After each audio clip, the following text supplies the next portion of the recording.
Bueno, pues nada, buenas tardes, bienvenidos. Y bueno, para los que no me conozcáis, aunque pues yo creo que de aquí me conocéis casi todos, no sé si de los de casa puede que haya alguno que no. Soy Jorge Merino, trabajo en el CEST, en el Centro de Excelencia en SQA y Testing, y más concretamente en la parte de automatización de pruebas. Así que nada, vamos a empezar. Voy a intentar contaros en una hora y media qué es eso de Zauri, que se oye mucho, pero es muy difícil explicar qué es exactamente, que se entienda y bueno, pues ver con un ejemplillo rápido cómo se trabaja con esto. Vale. ¿Qué es Zauri? Es la primera pregunta y es la cara rara que pone todo el mundo. Dice, es un framework, me has dicho, es una herramienta, esto es como eso que tiene HP, lo de IBM.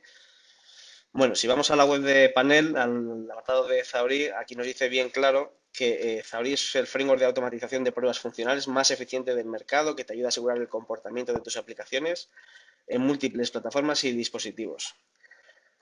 Deja claro que Zauri es un framework, es el framework, no es un framework cualquiera. Pues a día de hoy ya no es un framework. Hay que actualizar esto porque hemos evolucionado este concepto a base de iterarlo en diferentes proyectos y los que trabajamos con Zauri estamos convencidos de que el valor de Zauri reside en la solución completa. Zauri no solamente es el framework, que tiene un framework como tal, y es una pieza muy importante de esta solución, sino que lo que es el conjunto Zauri es lo que le da valor a, a Zauri como herramienta para poder automatizar pruebas funcionales por el momento. Si mañana nos enfocamos a pruebas de rendimiento o a otro tipo de pruebas, pues ampliaremos ese scope, pero a día de hoy estamos enfocados a pruebas funcionales. Es una solución que integra qué piezas. Bueno, pues tenemos una coctelera en la que tenemos muchas piezas que algunas podemos saber qué son, otras no. Tenemos una pieza muy importante que es el framework, tenemos principios de diseño, una muy importante que es el ecosistema de herramientas de desarrollo software, un entorno de ejecución desatendida, metodología, eh, procesos de aseguramiento de la calidad, SQA, una parte de abstracción de la capa técnica y seguro que hay muchas cosas más que se me han olvidado y no he puesto en la diapositiva. Llama la atención sobre todo esta que marco que es ecosistema de herramientas de desarrollo software. ¿Por qué la he remarcado? Pues porque lo primero que hay que contar cuando hablamos de Zauri es que Zauri no es una herramienta como otras que hemos visto de automatización en la que podemos grabar un script, modificarlo y ya tenemos una prueba hecha.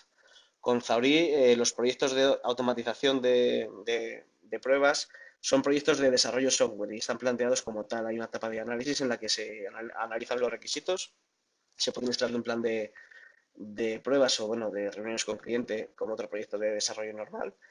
Y bueno, pues nos planteamos un proyecto de automatización como un proyecto de desarrollo software normal y corriente, pues, vamos, con metodologías ágiles o con las que elijamos. Y sobre este concepto de desarrollar un proyecto de desarrollo software, tenemos el ecosistema de herramientas que tenemos ya aquí muy trillado en panel con el ecosistema. Más concretamente, en lo que es el modelo conceptual, ¿en qué consiste un ecosistema? Bueno, pues tenemos la parte de gestión de proyectos, herramientas de integración continua, bueno, pues por supuesto herramientas para analizar la calidad del código que estamos generando, un control de versiones, un repositorio de artefactos, bueno, herramientas por supuesto de construcción automática, como serán Maven, cualquier otra. Un conjunto de herramientas que nos van a ayudar, nos van a garantizar que podemos aplicar una metodología en nuestros procesos de construcción.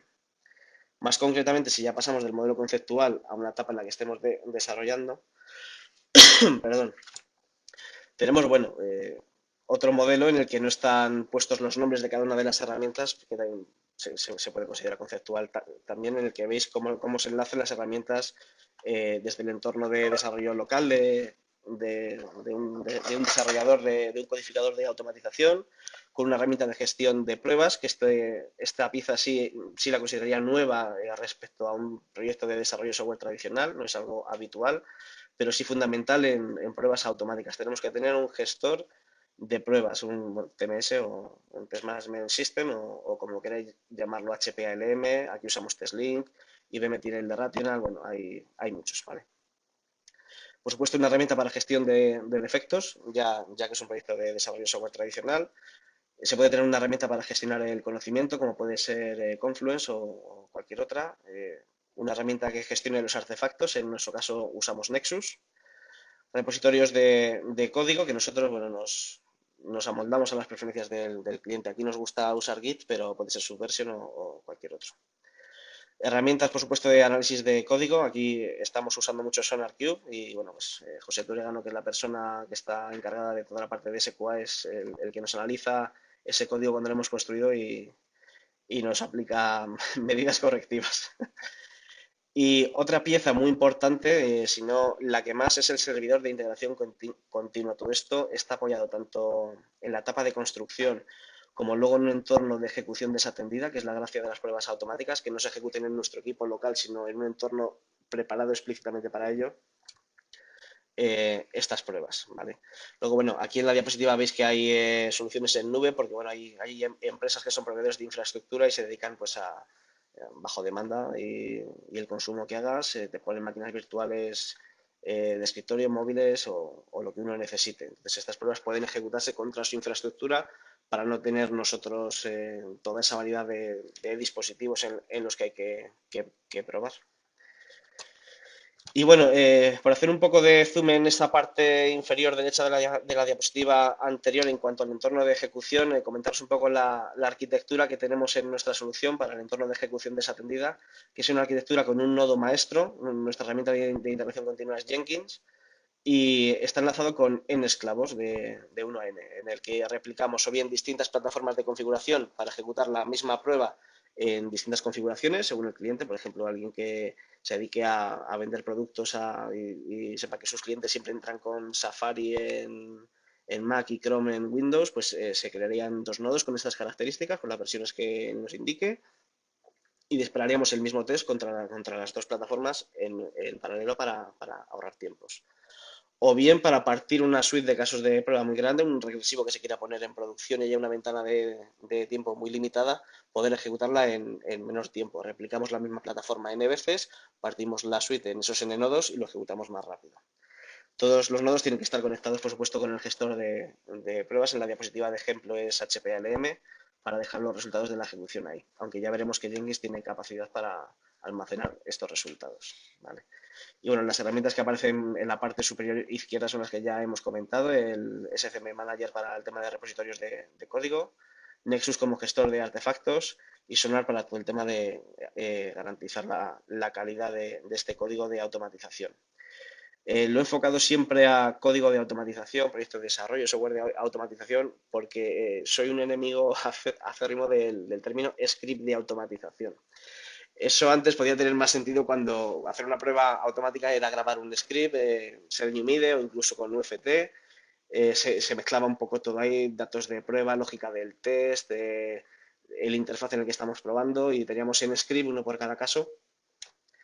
Pero ahora, al tratar esto como un proyecto de desarrollo global, no tiene sentido que sigamos hablando de scripts cuando tenemos un proyecto de desarrollo que hay que mantener a lo largo de la vida del software que estamos probando, ¿vale? Bueno, más cosas que tenemos en Zauri. Pues una muy importante, que a lo mejor os ha sonado raro, es la abstracción de la capa técnica. ¿Qué significa esto? ¿Qué es esto de la abstracción de la capa técnica?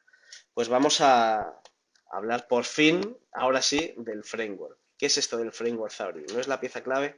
Bueno, es una de tantas, como ya hemos visto, y para ello es mejor que veamos esta pirámide que, si no me equivoco, Ture, esto está basado en BDD, en desarrollo guiado por comportamiento, en el que vemos en esta pirámide que separa qué es lo que queremos hacer, la capa de reglas de negocio, de la capa técnica, que es cómo lo queremos hacer, donde encaja este framework perfectamente.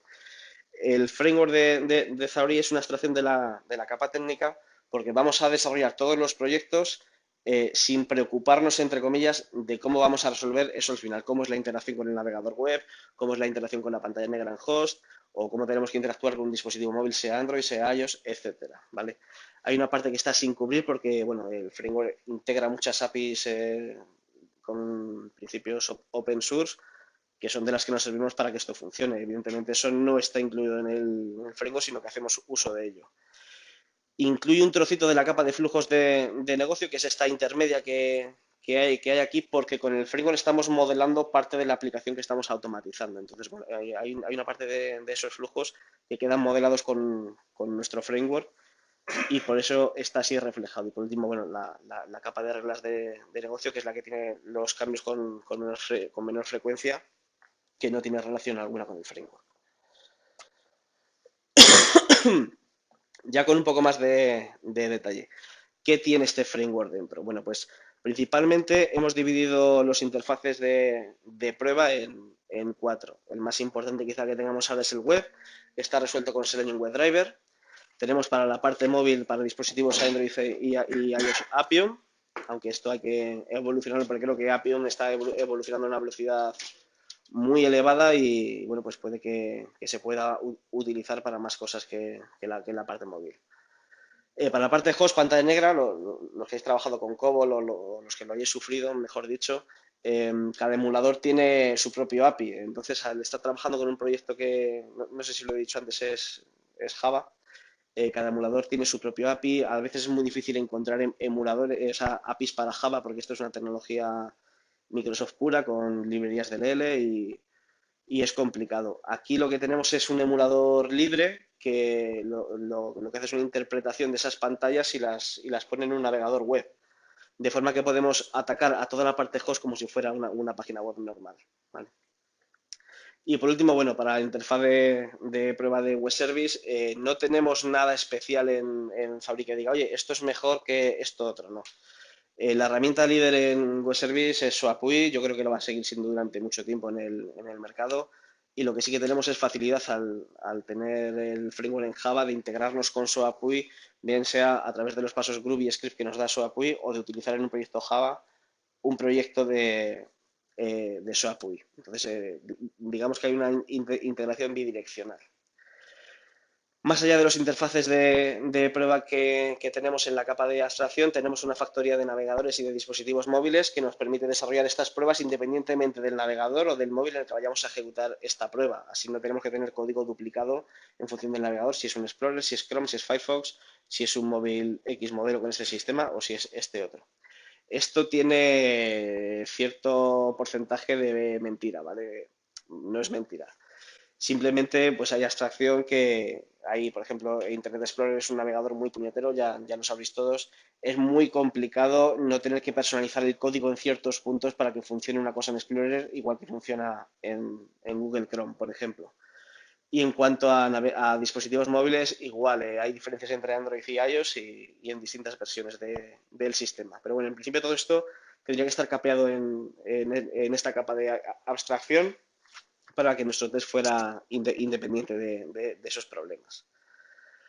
También tenemos, bueno, perdón, no os he dicho que la factoría de navegadores está resuelta con TestNG, que es el framework de pruebas que utilizamos, Appium y Selenium WebDriver, la factoría de test que está basada también en TestNG y la integración con los distintos gestores, los sistemas de gestión de pruebas que a día de hoy nos integramos tanto con HPLM como con TestLink. La integración es total, podemos subir resultado, adjuntar evidencias, subir resultado de cada paso, la duración del test, etcétera, etcétera, ¿vale?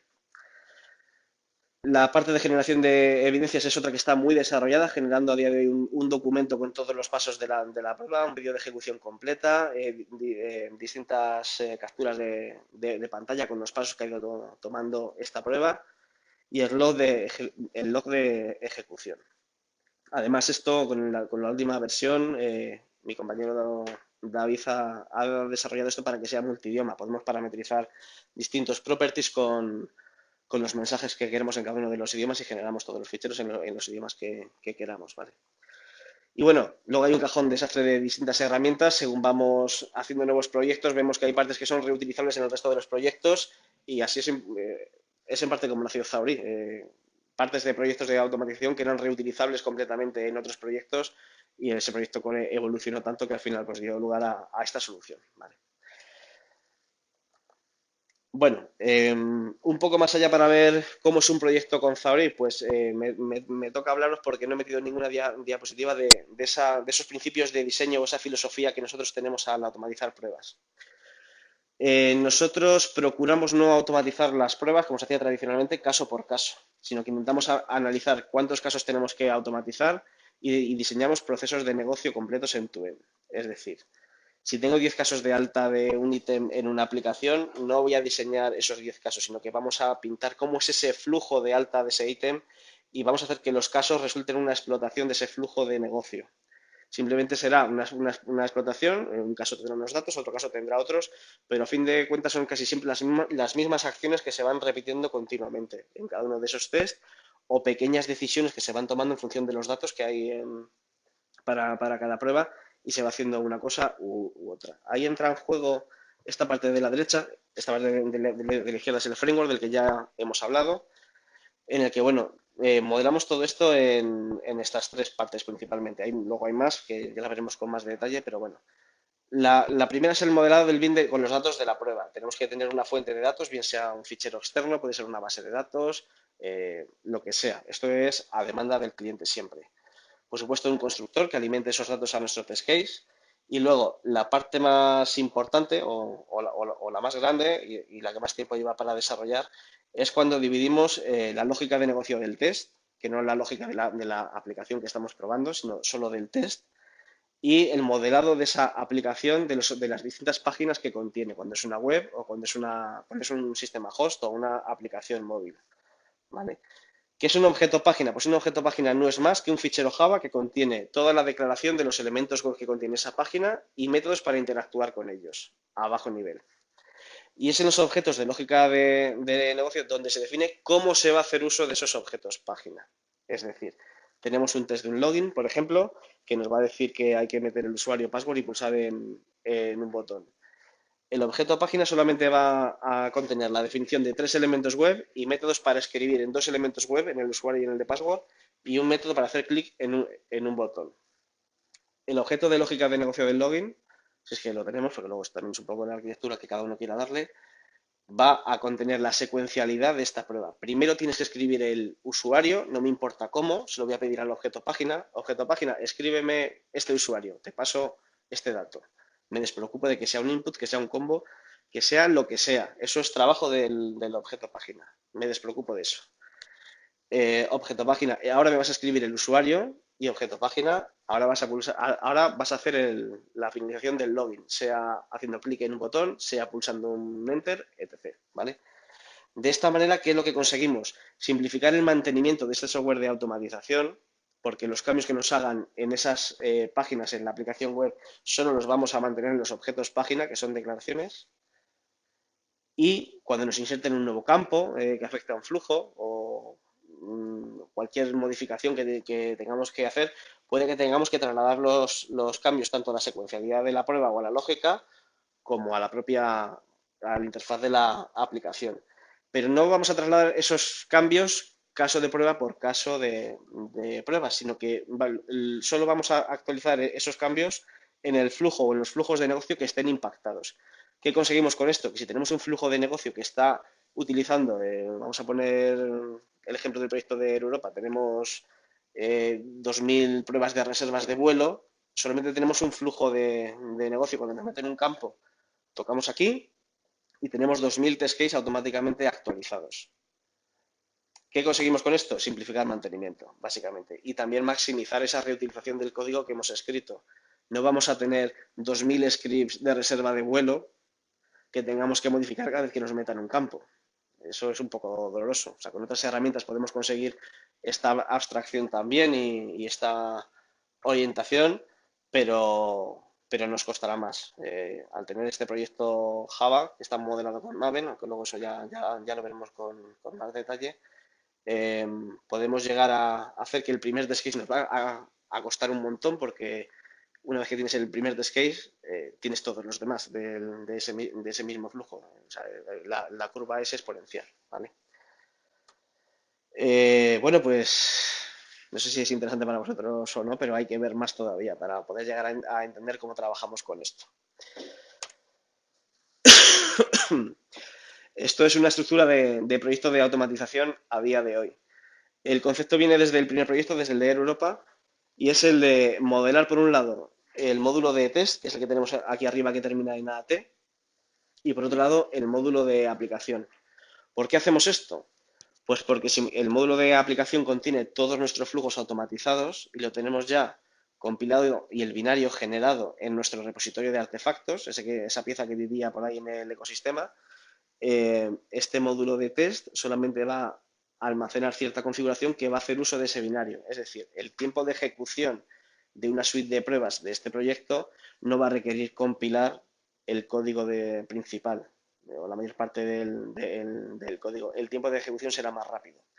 Con otras herramientas, como puede ser la de HP, con UFT, al ser código Visual Basic Script, entre test y test tenemos que esperar un tiempo de interpretado de ese código que nos ralentiza la ejecución de una suite completa, por ejemplo.